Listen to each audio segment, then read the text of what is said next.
Bueno, hola Mariam, les presento Mariam Cao, es catedrática e investigadora de la Universidad Complutense de Madrid.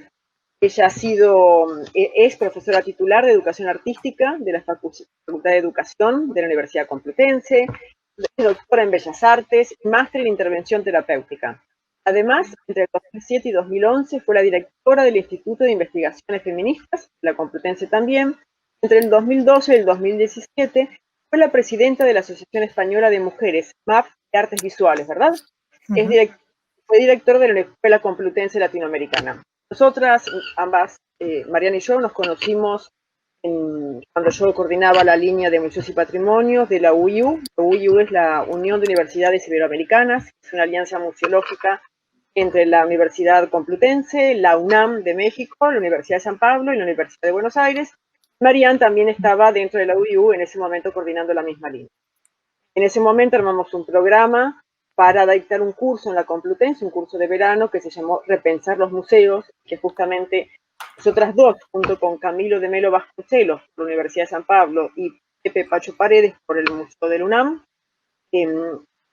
discutimos en su momento y debatimos qué significa un papel, qué significa un museo en la sociedad contemporánea, cuál es el papel de los museos y de las instituciones culturales, volcar todas esas ideas que nosotros teníamos en nuestros debates actuales en un curso para 25 estudiantes becados que fueron a Madrid al curso. A mí me parece que leyendo toda la obra de Marian, que es una eximia investigadora y reconocida catedrática, me parece que una de las cosas más importantes y que a mí más me interesó en su momento cuando la conocí, es que ella brega desde su curso, desde sus prácticas, desde su compromiso social, por la igualdad y la equidad de género.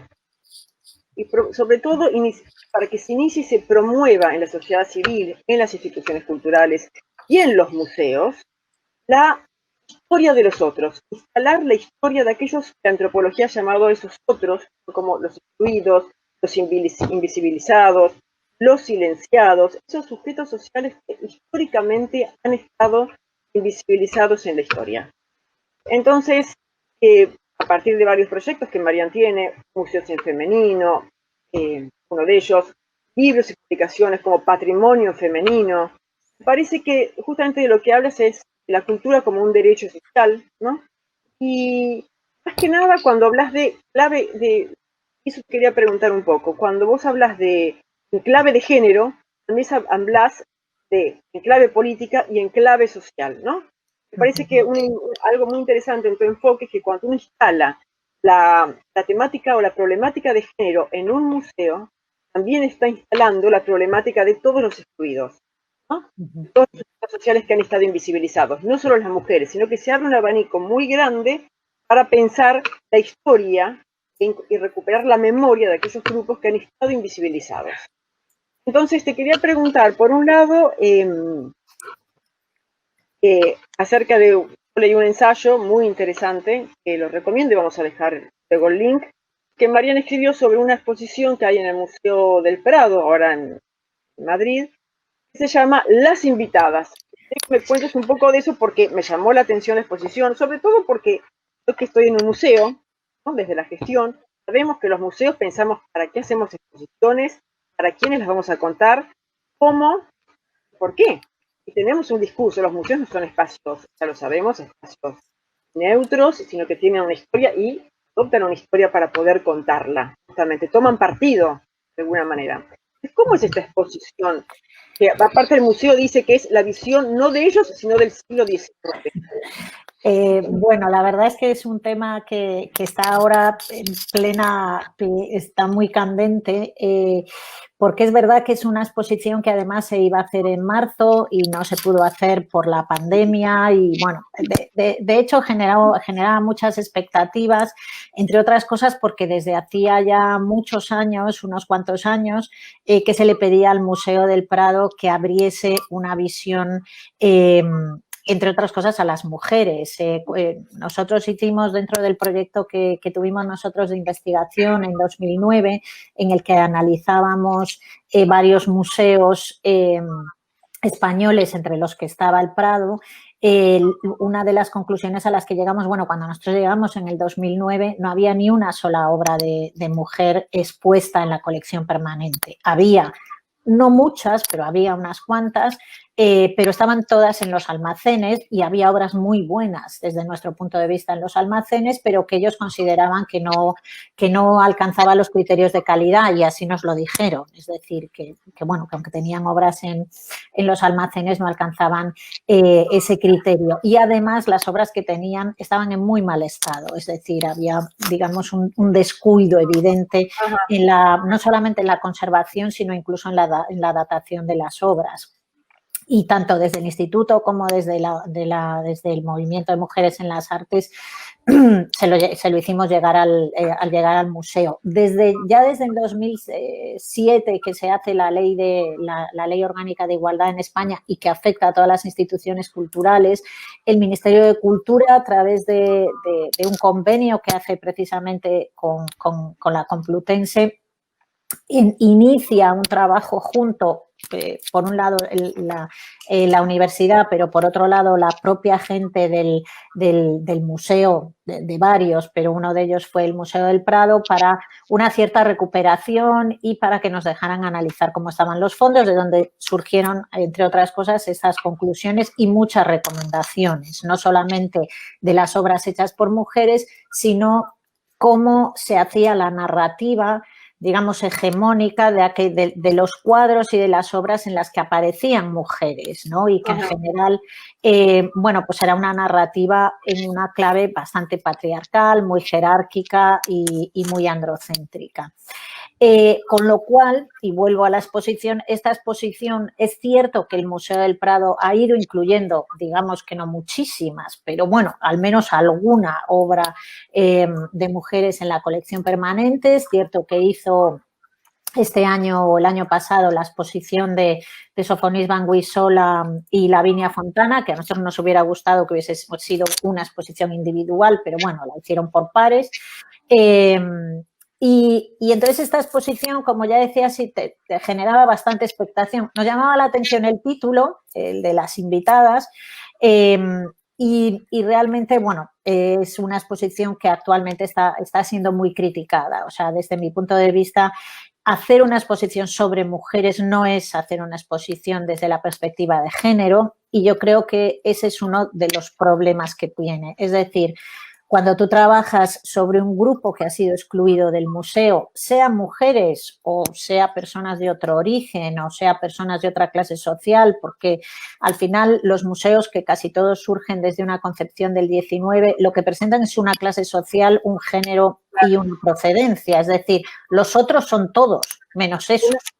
Una mirada muy occidental, ¿no? Estoy pensando. Claro, cuando tú hablas esa mirada hacia los otros, y es que los otros somos todos, o sea, los únicos que están representados en ese museo, es una mirada muy occidental, muy burguesa, muy de clase media y absolutamente masculina, con lo cual cuando el museo, desde mi punto de vista, intenta abrirse o tiene intención de abrirse y dar voz a otros colectivos, primero tienen que ser los colectivos los que hablan, no hablar por ellos, ¿no? Y ese es el primer fallo, es decir, esta exposición la ha comisariado, bueno, pues un comisario que trabaja en el museo. Creo que ha sido desafortunado que no consultara con las mujeres que son especialistas en visión de género y en el 19, que además hay muchísimo material por parte de las historiadoras y de la historiografía de género y feminista, como desde la historia del arte, y no lo ha hecho.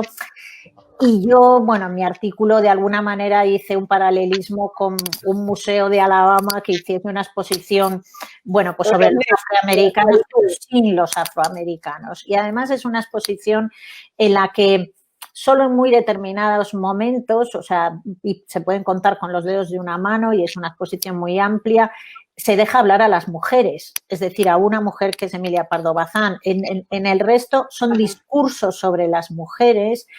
Y muy al final, las últimas salas habla de las artistas que existieron en el 19, pero en una clave muy victimista, y en el que viene a decir que nunca consiguieron nada. Entonces, bueno, yo creo que los museos, lo quieran o no, tienen una función social, reproducen una serie de conductas que luego se reproducen en el presente y además son educativas, quieran educar o no quieran educar, es decir, educan o deseducan. Y además, desde mi punto de vista, creo que hay un elemento fundamental y es que hay que crear tensión con el presente. Es decir, cuando el museo dice, bueno, no soy yo, era el siglo XIX, de alguna manera no está planteando ninguna posición. Es decir, claro que ha habido y hay momentos en los que nosotros estamos excluyendo, estamos discriminando, estamos borrando determinadas voces en el pasado y en el presente, pero el museo tiene que ser un lugar de tensión y tiene que ser un lugar de debate y tiene que ser un foro, ¿no? Y creo que son cosas que se le han escapado en esta exposición. Creo que hay una parte positiva y es que han restaurado muchas obras de mujeres que estaban en un estado lamentable, pero creo que hay todo un trabajo por hacer y que además creo que viene a demostrar esos conceptos de los que hablamos del museo como discurso autorizado y museo como foro. Creo que el museo tiene que ser un foro y tiene que ser un museo y tiene que ser un espacio que escuche hacia afuera y que escuche también, no que hable sobre los otros, sino que escuche también a los otros y sobre todo que escuche a una teoría que viene desarrollándose desde hace más de 30 y 40 años, que es compleja, que tiene muchos elementos teóricos y muchos elementos metodológicos y que se tienen que aplicar. Sí, porque aparte estaba pensando que los museos, esto que se dice el museo foro, también son espacios políticos, son espacios donde se toman justamente decisiones, ¿no? Entonces, el discurso, esto que vos decís, el discurso autorizado, sí, hay que romper con eso, hay que incorporar a los otros, no solamente, me parece que no alcanza solamente con hablar de los otros, es un poco lo que vos tenés, hablar de los otros, hablar de las mujeres o de los excluidos, no darles también la voz y la participación, ¿no? Poder hacer consultas, es la única forma de transformar. Sí, porque además puedes conseguir el efecto contrario al que pretendías, es decir, hablas de la opresión de los otros, pero lo único que haces es mostrar la opresión. ¿Para qué sirve? O sea, ya lo sabemos, ya sabemos que la historia ha oprimido y sigue oprimiendo a muchísimos grupos, pero tú tienes que dar un paso más, es decir, tú tienes que trabajar analizando lo que ha sucedido, pero también en versión dialéctica. Tú tienes que incorporar también los discursos heterónomos, es decir, siempre dentro de los otros ha habido un otro que ha conseguido de alguna forma revertir esa historia y le tienes que dar voz, porque si no da la sensación que estás hablando de una historia monolítica, es como hablar de la memoria monumentalizada que no cabe grieta alguna, ¿no? Y es hablar de esa historia que es unívoca, ¿no? Sí, exacto. Sí, me parece que cuando yo te dije al principio esto que a mí me interesaba era justamente la articulación, cómo se da en esta charla y cuando leí lo del Museo del Prado, la articulación entre la antropología y el arte, ¿no? Entre lo que vos haces, esta idea de que la antropología y los museos antropológicos justamente estamos como repensando nuestro discurso, nuestras prácticas institucionales para dar lugar a esos otros que se han invisibilizado. Y me parece que algo que hay que hacer y que vos tenías recién respecto a las colecciones que son del pasado, pero hay que traerlas al presente, y ese es el punto de tensión. Las colecciones del pasado sirven para hablar del presente.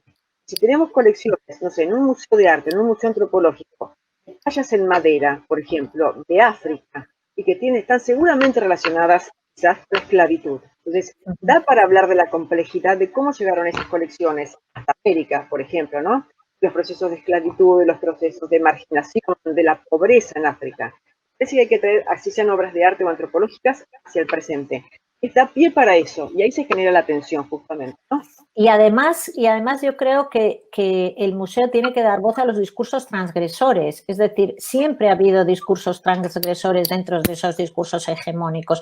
Siempre ha habido, probablemente, incluso dentro de la historia de la esclavitud o del patriarcado, etcétera, las personas consiguieron sobrevivir y consiguieron sortear determinadas dificultades. Y eso es a lo que hay que dar voz, porque si no, da la sensación de que el discurso que llevamos al presente es un discurso que te aplasta directamente. Exacto. Y creo que lo que hay que poner en valor es cómo determinadas personas, a pesar de tener un discurso que puede ser opresor, consiguen en momentos determinados saltar ese discurso y además ayudan a romper ese discurso. Es decir, los discursos del patriarcado y los discursos de la esclavitud no desaparecen de la noche a la mañana por la ley de la gravedad.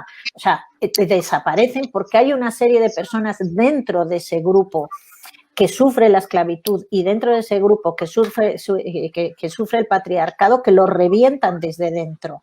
Y a la vez que se puede trabajar desde esa presión y desde ese discurso opresor, a la vez tenemos que trabajar sobre los agentes empoderadores que hacen mover la historia y que hacen cambiar la historia.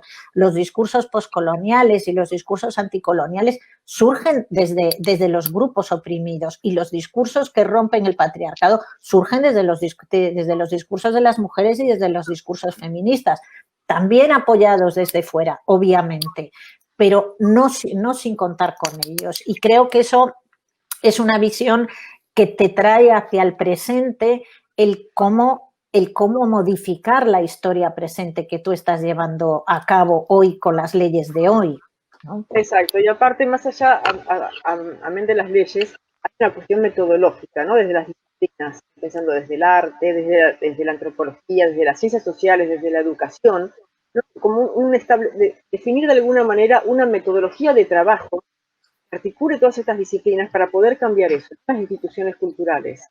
No solamente en un discurso político o social, sino pensando cuando uno viene de una disciplina científica o académica, como es el arte, la antropología, etcétera, de manera hacer trabajos de investigación, ¿no?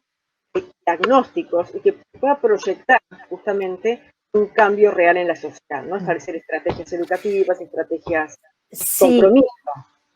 Y además ahí yo creo que hay una parte que, o sea, nosotros cuando hicimos lo de museos en femenino nos pidió el Ministerio de Cultura que hiciéramos unos itinerarios, que los hicimos en el 2009, hace ya 11 años, en los que pusiéramos en valor el protagonismo de las mujeres, entre otras cosas, en el Museo del Prado. Y entonces, la metodología que utilizamos fue trabajar desde la experiencia de las mujeres y desde las acciones de las mujeres como elementos de valor en la civilización. Es decir,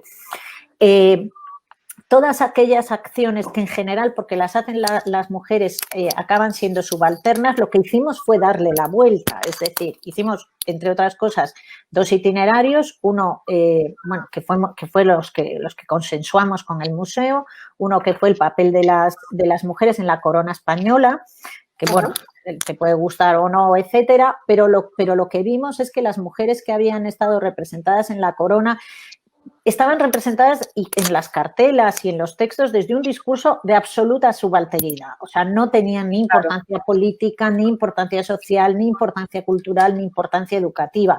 Y lo que fuimos fue a buscar todas las biografías que se han vuelto a escribir sobre esas figuras, con sus luces y sus sombras, pero que tuvieron las mismas luces y sombras que sus compañeros varones, y en muchos casos tuvieron muchísimo poder político, ¿no? Y eso fue lo que hicimos, poner en valor para bien y para mal. Isabel de Castilla expulsa a los judíos, expulsa a los moriscos, etcétera, pero tiene una capacidad de autoridad para el bien y para el mal, ¿no? Y no es una figura subalterna, ni muchísimo menos con respecto, por ejemplo, a Fernando de Aragón. Y lo que hicimos en el otro itinerario, que era los saberes de las mujeres, fue poner en valor los elementos, o sea, lo que habían hecho las mujeres en educación, en el ámbito privado, en el trabajo en la calle, en la política, incluso en el arte. Es decir, que aunque en general la historia lo que hace es borrar las acciones de las mujeres como hechos civilizatorios, nosotras lo que hicimos fue justamente ponerlo en valor. Y ese es uno de los errores de esta exposición. Es decir, y te voy a poner un ejemplo. En la exposición hay 2 imágenes muy en clave negativa y muy en clave de expresar la misoginia de la época, etcétera, en el que pone, bueno, a las niñas en el 19 se las destinaba a labores poco importantes, más o menos, viene a decir, como la costura y las cosas del hogar. Sin embargo, y entonces pone un cuadro en el que se ve pues, a una mujer enseñándole a coser a una niña, etcétera, y luego le da importancia en otra obra de cómo, sin embargo, la palabra de los hombres era más importante. Bueno, eso eso se puede revisar. Es decir, en el siglo XIX, como hasta mediados del siglo XX, si no llega a ser por un grupo de la población que se ocupa de las tareas de inmanencia que hacen, que hacen trabajar por la crianza y por el cuidado de las criaturas, eso es tan importante o más que el trabajo en las fábricas o que el trabajo en la producción. Con lo cual, lo que hay que hacer también es revisar a qué elementos damos importancia en la vida de las personas y en la sobrevivencia de las personas y a cuáles no. Damos solamente importancia al trabajo o a la producción y no a la reproducción. Damos solamente importancia a las actividades que son trascendentes y no a las que son inmanentes. Entonces, también es una forma de representar cuáles son las actividades que hoy, desde el siglo XXI, nosotros queremos señalar como importantes para una sociedad. Solo la producción o el cuidado es importante en nuestra sociedad y lo estamos viendo con la pandemia, ¿no? Sí. Y ahora, ustedes hacen una devolución institucional, ¿no? A partir de su investigación. ¿Perdón? Cuando ustedes arman, ¿no? Arman la investigación, arman el diagnóstico, o sea, y hacen una devolución institucional. ¿Cómo es la relación? Bueno, la verdad que el proyecto que hicimos en el 2009, bueno, y que acabó en el 2014, o sea, fue porque estuvimos trabajando también con el Museo Arqueológico Nacional, con el Reina Sofía y el Museo del Traje y alguno más. Es cierto que como fue, digamos, un encargo del propio Ministerio de Cultura, aunque, digamos, la recepción no fue muy... no fue muy emocionante por parte de los museos, pero bueno, era una decisión de una ley orgánica y era una decisión del Ministerio de Cultura y no pudieron más que aceptarnos, por decirlo de alguna forma. Pero y es verdad que yo siempre lo relato como una experiencia muy interesante, porque es cierto que eran personas que nunca se habían planteado que podía haber otra lectura de la historia que aquella que tenían en el museo, fuera de arte contemporáneo, fuera de arqueología o fuera del siglo XVIII y XIX, ¿no? del arte. Y entonces creo que hicimos muchísimas reuniones y creo que a través de todas las reuniones que hicimos, así como en un principio les costaba muchísimo ver esa otra mirada, ¿no? De poner en valor otros elementos y cambiar el eje, ¿no? Y aplicar otras metodologías. La verdad es que el trabajo que hicimos fue en general muy interesante y de hecho con el Prado hicimos un trabajo muy, muy fructífero, ¿no? Y que sigue colgado en la web del Museo del Prado, ¿no? Sí. Y quiero decir que le dan valor y además hay unas audioguías que que la gente las ha usado muchísimo, ¿no? Sobre los dos elementos. Es verdad que también depende de las sensibilidades del museo, con algunas hemos tenido más suerte y con otros menos suerte, ¿no? Pero en general ha sido buena. Yo creo que estos itinerarios de alguna manera son un poco cosméticos en el sentido de que no mueven los cimientos del museo. Bueno, quizá ahora podría pero pensar... Pero quizás lo pueden empezar a plantear. Sí, entonces, bueno, yo siempre digo, bueno, estos itinerarios que nosotros hicimos les sirven de coartada para decir, no, sí que hacemos muchas cosas por las que al final les hemos hecho nosotros, pero bueno, pero sí que de alguna forma empiezan, no diría a resquebrajar porque ni siquiera, ¿no? Pero quizá un pequeño movimiento que les haga pensar que, bueno, que hay otras narrativas y que hay otros puntos de vista, ¿no? Mira, yo siempre creo que con empiece un pequeño movimiento, sí, es suficiente. Es un proceso largo, pero por lo menos con que tengan en cuenta, con que sepan que hay otro discurso posible, por lo menos uno tiene una... Sí, no, y en el Prado está claro. Y en el Prado está claro, desde que nosotras empezamos en el 2009, donde no había nada y además de manera taxativa nos dijeron y nunca pondremos nada porque no hay calidad. Y sin embargo ahora, quiero decir, en estos años hemos visto que han ido incorporando obras de mujeres que, por ejemplo, ya le dan mucho valor a las obras de Sofonisba, etcétera. Tienen una Artemisia Gentileschi que espero que recuperen, etcétera. Hicieron la exposición también de Clara Peters, es decir, que eran obras que han empezado a darle valor y también a poner en cuestión qué es eso de los criterios de calidad, que sería otro tema, ¿no? Totalmente. Te quería hacer una pregunta. ¿O te parece que la idea de un museo de la mujer. ¿Tiene sentido, digamos, porque cuando uno pone en el balance y está generando acciones, ¿no?, y proyectos para poder incorporar la temática de género en museos que no la han tenido en cuenta y problematizarla, tiene sentido, o sea, es decir, tiene una importancia si va a calar fondo en la sociedad un museo de la mujer o de alguna manera excluye a las mujeres y las separa del resto de las... Mira, yo personalmente creo que es una cuestión estratégica. Es decir, o sea, en Sao Paulo, si mal no recuerdo, está el Museo Afroamericano o algo sí, similar, que es muy interesante, ¿no? O sea, claro, o sea, si una investigadora o un investigador está interesado en los temas de la mujer, si se va a los museos normales no encuentra nada.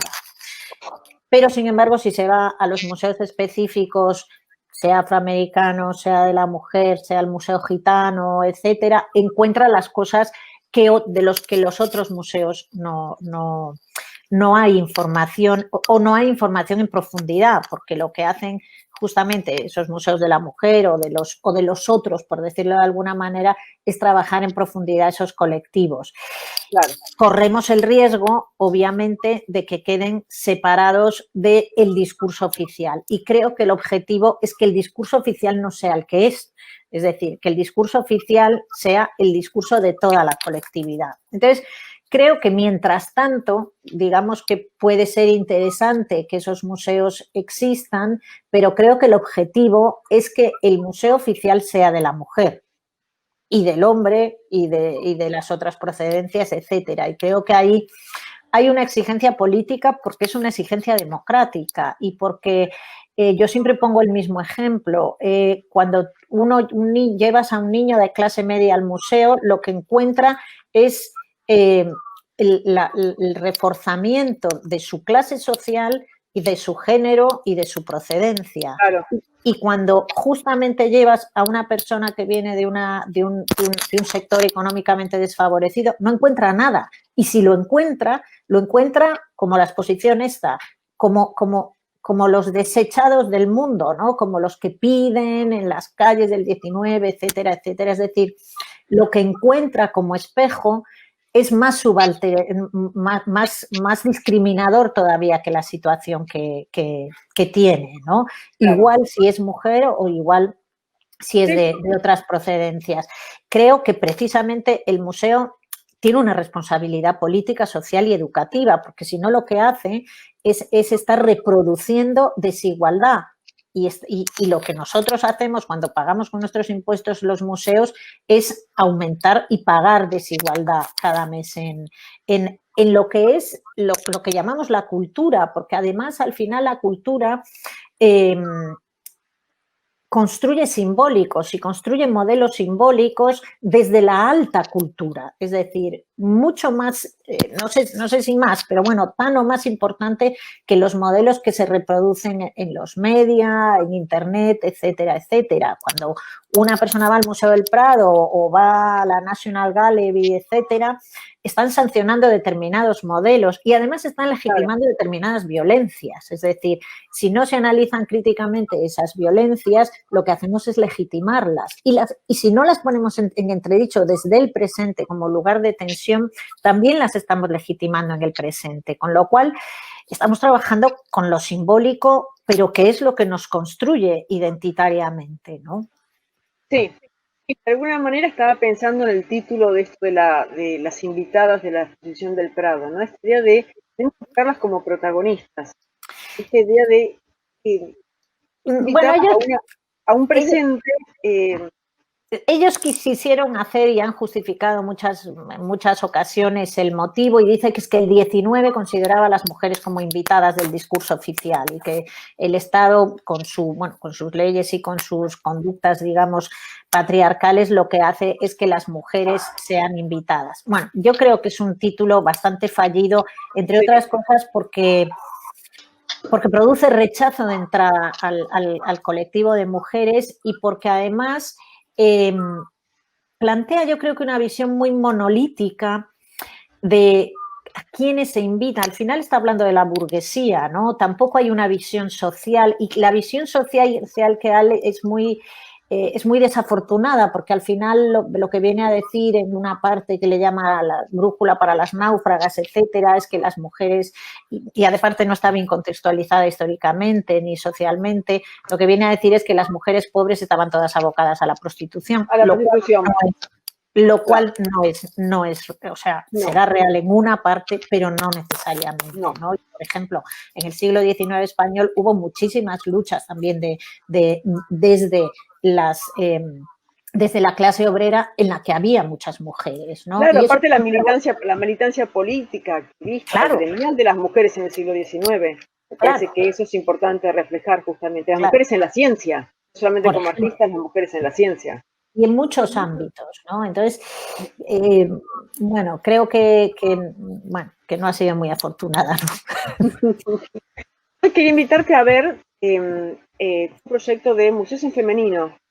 Podemos mirar el link y que lo cuentes un poquito, cómo se gestó. Sí, bueno, lo conté un poco al principio, o sea, nosotros habíamos hecho ya un trabajo, nuestro grupo de investigación, que era trabajar en educación a través del arte y en igualdad. Y entonces habíamos hecho una serie de guías educativas en las que a través de hombres y mujeres artistas, le llamamos posibilidades de ser a través del arte, pero reflexionábamos en otros modos y otros modelos que pudiesen tener niños y niñas, era fundamentalmente para educación primaria, y en los que, bueno, hablábamos, yo creo que de una manera pues muy activa y muy motivadora, pues de artistas, pues eso, como Marianne Civil Merian, artistas que algunas que no eran muy conocidas, pero cuya historia era muy interesante para trabajar con ellas. Entonces, tuvimos bastante éxito con esas guías y, de hecho, nos la premiaron y entonces justo coincidió con la Ley de Igualdad, con la Ley Orgánica de Igualdad de 2007. 2007, ¿no?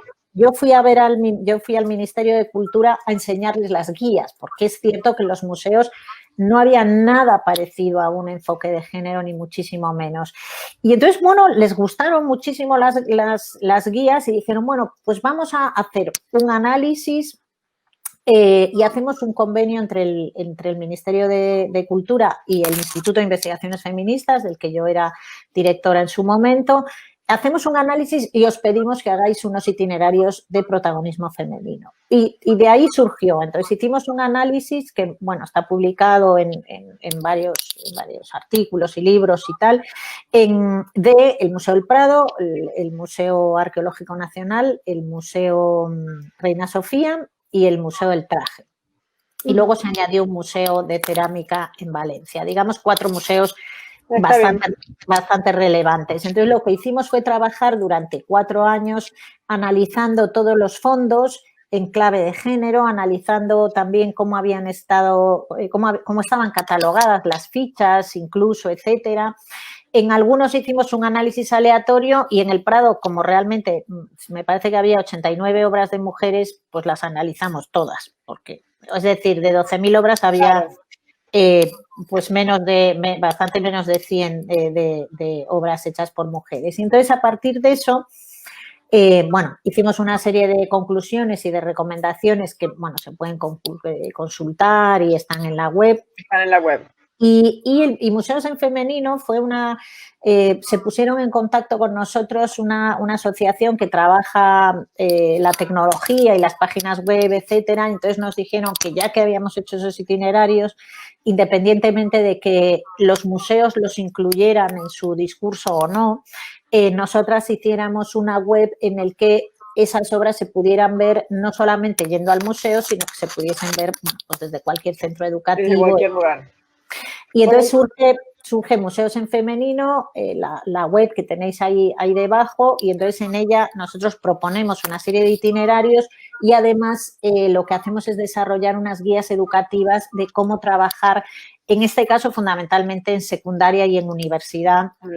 Con los distintos itinerarios, ¿no? Con planteamientos distintos en cada museo, porque cada museo tiene sus propios fondos y su propia idiosincrasia y uno se tiene que adaptar un poco. Bueno, pero son recursos Son recursos que utilizan las recursos mujeres. para reflexionar sobre el papel, pues por ejemplo, lo que hicimos en el Reina Sofía, que es un museo de arte contemporáneo, fue reflexionar sobre el feminismo en las vanguardias. Entonces, ver qué vanguardias habían sido especialmente misóginas y habían marcado las ausencias, como puede ser el surrealismo, y cómo otros movimientos de vanguardia, bueno, pues hay mujeres muy relevantes sobre las que trabajar. Es decir, lo que planteamos son distintas temáticas sobre las cuales se pueda reflexionar en el aula o se pueda reflexionar socialmente sobre, Claro. pues, como la Claro. construcción de maniquíes, etcétera, por algunos de los surrealistas, cuando además coincide con toda la etapa del psicoanálisis y del fantasma de disponibilidad sexual de la mujer, etcétera, etcétera.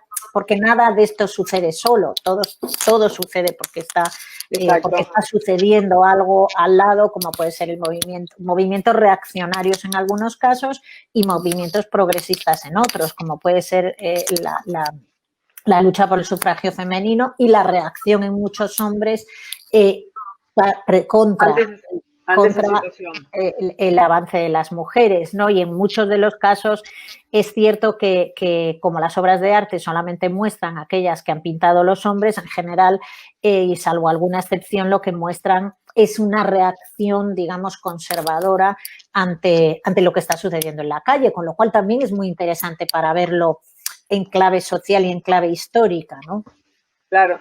Ahora, el video que ahora vamos a ver, Madrid, Ciudad de las Mujeres, plantea también de alguna forma un itinerario, ¿no?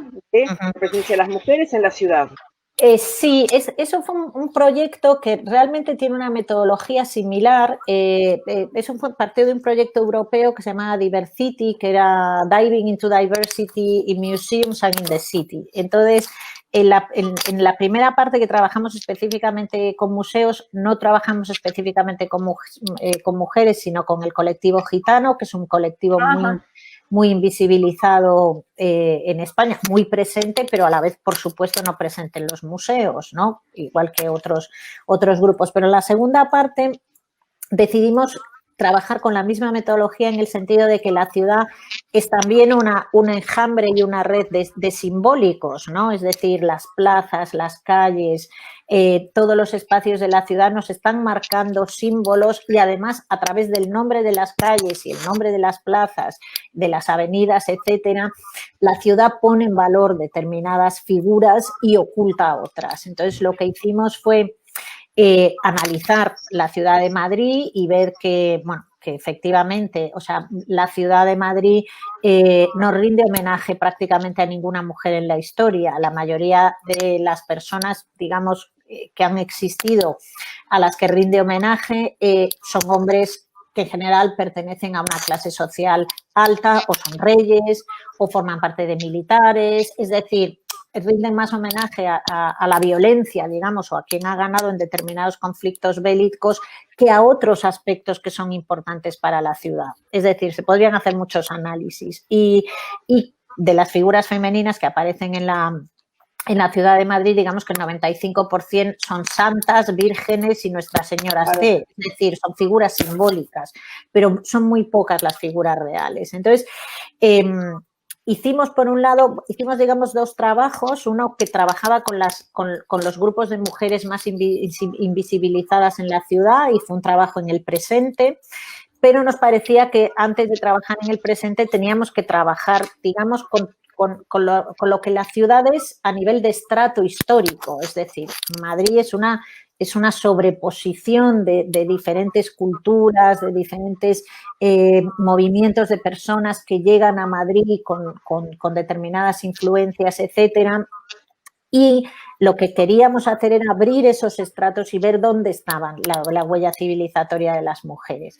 Para lo cual tampoco tuvimos que hacer mucho porque nuestra labor de investigación fue más bien de recopilación. Desde hace casi 40 años todo el movimiento de historiografía, de historia de las mujeres, ha recuperado muchísimos protagonismos de la historia de Madrid o de la historia de España, pero no solamente de figuras individualizadas, sino de colectivos sociales, fuesen de lucha por el sufragio, fuesen educativos, fuesen de ciencia, como tú decías antes, o fuesen o fuese la Guerra Civil Española, ¿no? Con lo cual, claro. Sí que hicimos mucho trabajo de poner en valor todas esas investigaciones que en la mayoría de los casos están en las universidades y son tesis doctorales, etcétera, o con colectivos como por ejemplo las mujeres de la cárcel de Ventas de la Guerra Civil Española, que nos pusimos en contacto con ellas y ellas nos dieron muchísimas imágenes y en algunos casos nos hicieron hasta el guión. Nosotros lo que de alguna forma, mucha participación tuvieron. Sí, fue un trabajo precioso porque, por ejemplo, en el caso de las maestras, del papel de las maestras, yo contacté con una compañera de la facultad que es especialista en maestras de la República y me hizo un guión maravilloso del papel de las mujeres en la educación.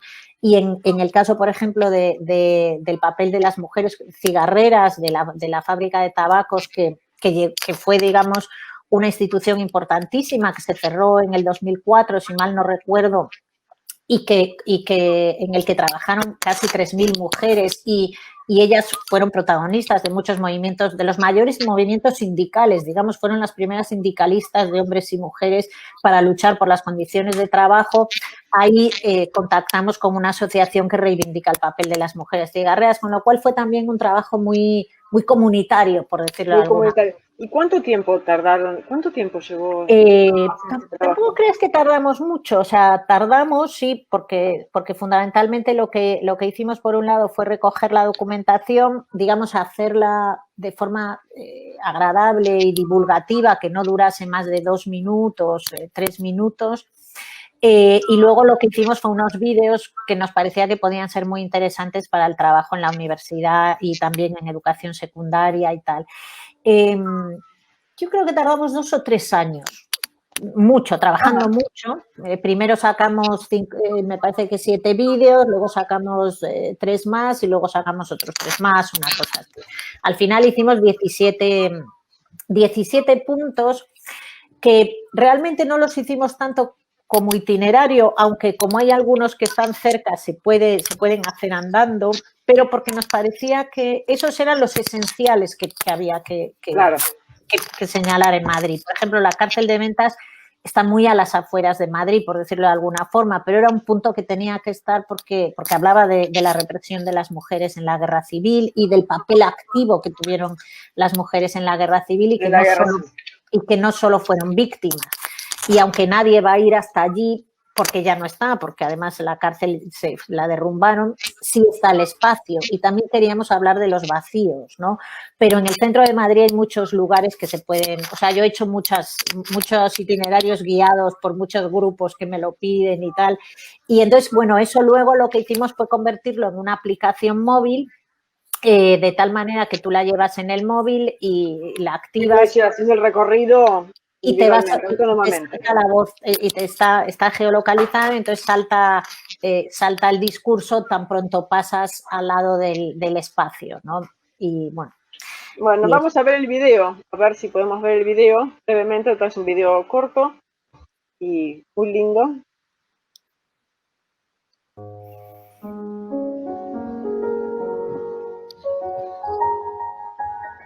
El Liceum Club Femenino fue una asociación de mujeres que funcionó en Madrid entre los años 1926 y 1939.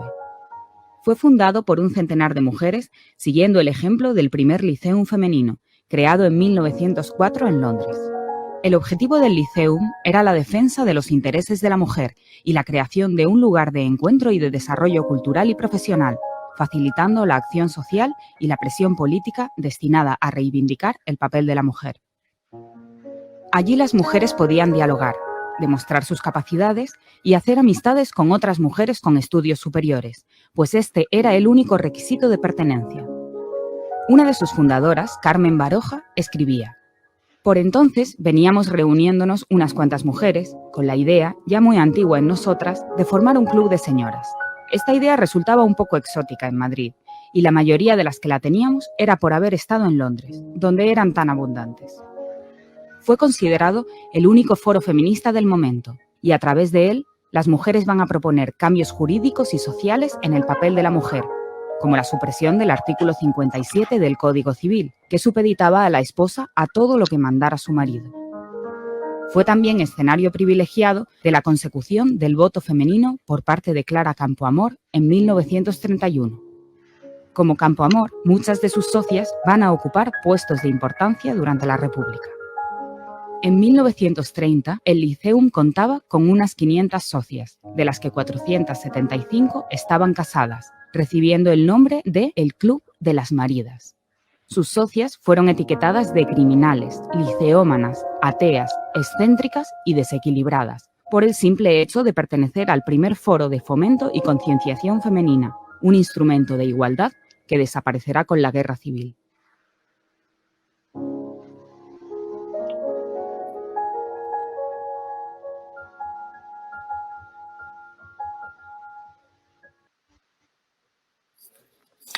Es muy lindo y muy interesante. Y aparte, parece que da la individualidad justamente a los nombres de cada, identifica los nombres de las mujeres protagonistas y a su vez el colectivo detrás de ellas, ¿no?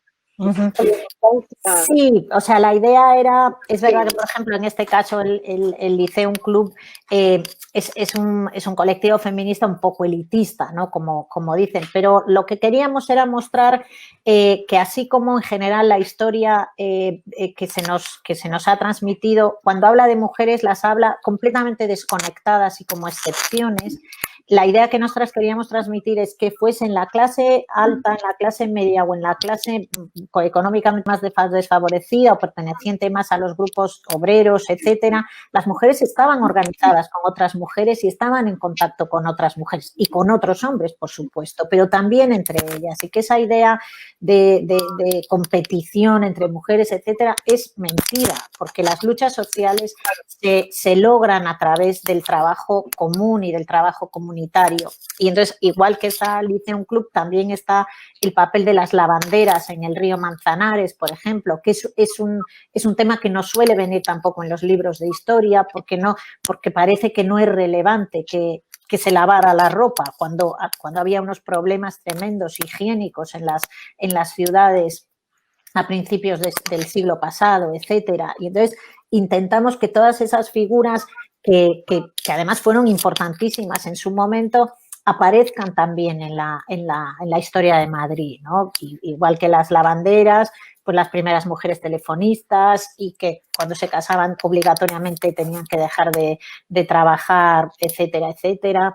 O por ejemplo, la leche mercenaria, las mujeres que tenían que vender su leche para sobrevivir y dársela o bien a las familias burguesas o a la inclusa, etcétera, o la cárcel de adúlteras, que eso cuando se lo enseñamos a las chicas jóvenes no lo pueden entender, pero era un espacio donde muchos hombres metieron a sus mujeres por rabia y por y por crueldad.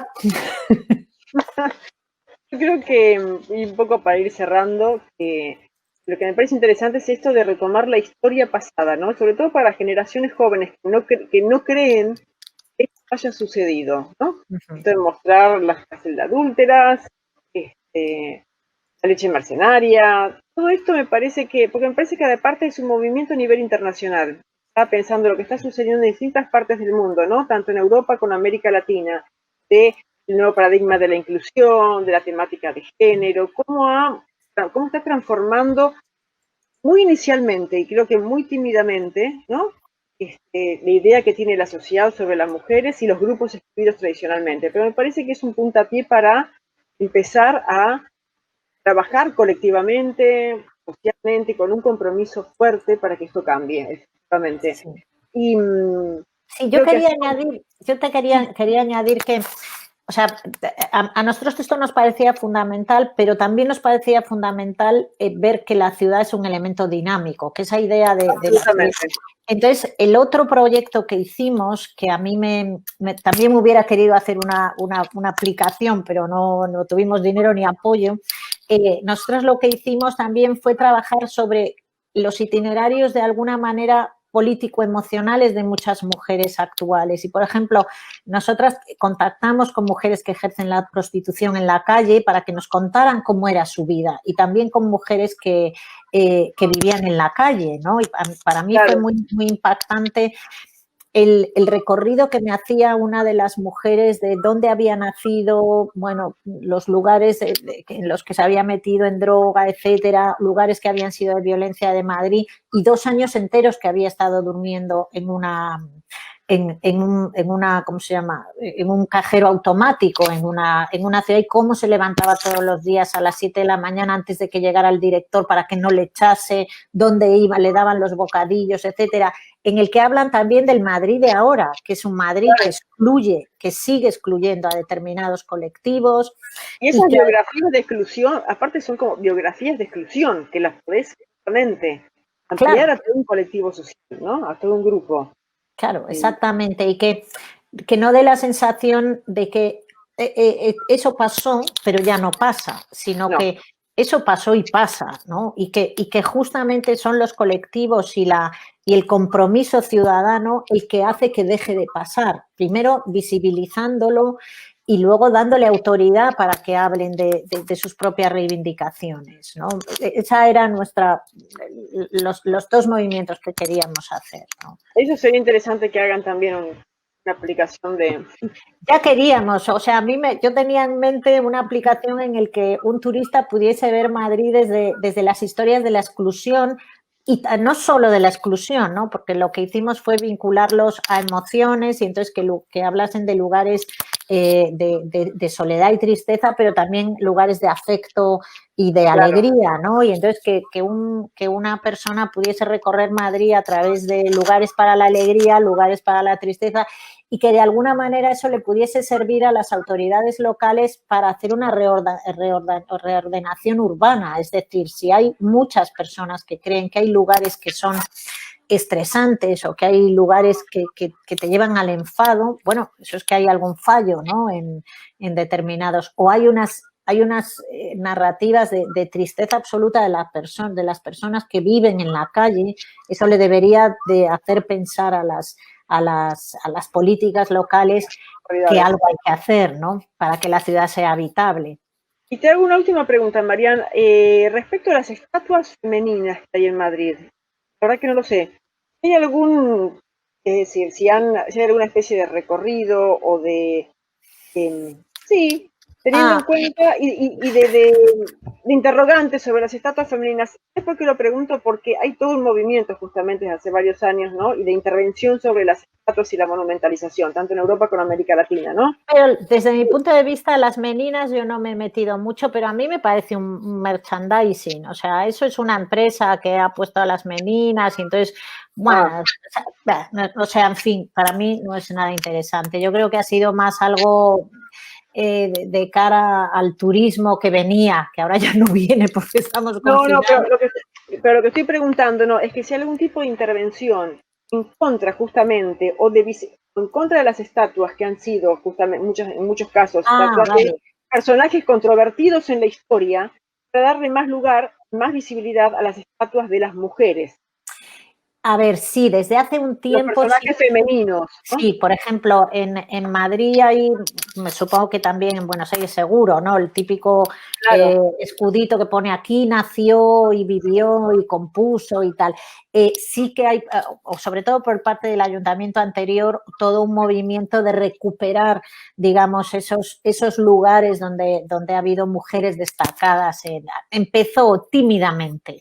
Claro. Y es verdad que ha empezado un cierto movimiento para reconocer, pero no muy grande. O sea, ahora que tenemos todo el debate eterno de la memoria histórica, pues, por ejemplo, se han quitado algunas calles. Por ejemplo, se quitó hace, me parece que un par de años, la calle Millán Astray, que fue una persona, bueno, que cometió genocidio en la guerra civil y fue sustituida justamente por Justa Freire, que fue una maestra de la República. Yo usaba esa calle para ir a hacer unos talleres y tal, y siempre me perdía y ponía el Google Maps y siempre me decía, vaya por la calle Millán Astray, continúa, y me ponía mala, y de repente un día me dice, vaya por la calle Justa Freire, y me llevé una gran alegría, ¿no? Porque además, claro, fue una maestra que hizo una obra fantástica en la República y sobre todo con los niños en las colonias a través del dibujo, que yo la conozco su obra bastante bien.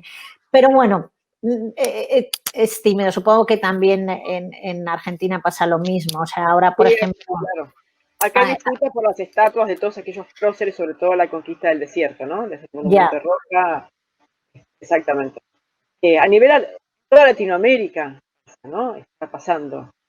Claro. Y sobre todo, sí, sobre todo porque, o sea, ya no solamente en términos de hombres o mujeres, sino a qué damos valor en la historia. O sea, damos valor a quien gana las guerras, damos valor a quien era el propietario de una determinada zona. O sea, nuestra sociedad es una sociedad que prima la propiedad privada o que prima quien gana determinadas violencias, etcétera, o damos prioridad a otros aspectos que son los que queremos transmitir a nuestros niños y a nuestras niñas. Yo recuerdo que hace años hicimos un trabajo de numismática en el Museo Arqueológico.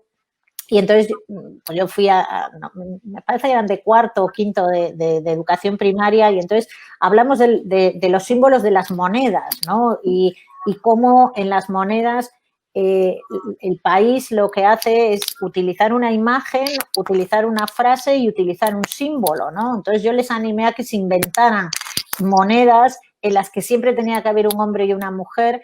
Y las cosas que salieron de los chicos eran muchísimo más interesantes de lo que había en las monedas, ¿no? Es decir, había uno que le quería rendir honor al que había inventado el lápiz, porque era muchísimo más importante para él que cualquier otra cosa, ¿no? Y entonces eso nos hizo pensar a qué cosas les damos valor de la vida que vivimos cotidianamente, ¿no? O sea, yo siempre digo, ¿qué cosa más importante que haber inventado la aguja, que se inventó, si mal no recuerdo, hace 24.000 años, es pero fue la que nos permitió unir las pieles y sobrevivir, ¿no? O curtir las pieles. O quién hizo la primera zapatilla de esparto. ¿Qué es más importante, la primera flecha o la primera zapatilla de esparto? No sé. Claro, que tiene que ver también con, que eso lo veíamos en el Museo Arqueológico, que a qué le damos importancia, a los objetos relacionados con la destrucción de la vida o a los objetos que tienen que ver con el mantenimiento y el cuidado de la vida. Y eso es una posición del museo. Sí, absolutamente, sí. Es una posición política del museo, ¿no? Y dar un discurso muy específico. Bueno, para cerrar quería contarles además que María, que ahora me acordé por el tema del dibujo y el lápiz del niño, es una eximia dibujante, tiene unos dibujos maravillosos y unas ilustraciones impresionantes. Maravillosas, sí, muy hermosas. Bueno, Marian, muy interesante, la verdad que muchísimas gracias por participar, por estar con nosotros. Seguiremos en contacto, haremos en cuanto podamos alguna otra entrevista. Bueno, y tenemos un medio proyecto. Por todo el trabajo y todos los proyectos que has hecho. Porque tenemos medio proyecto en marcha. Sí, tenemos un proyecto en marcha y además demuestra tu compromiso con la inequidad, ¿no? Y con la desigualdad, no solamente de género, sino con todos los colectivos sociales que han estado históricamente invisibilizados. Muchas gracias. Bueno, muchísimas gracias. Un placer, muchísimas gracias por invitarme.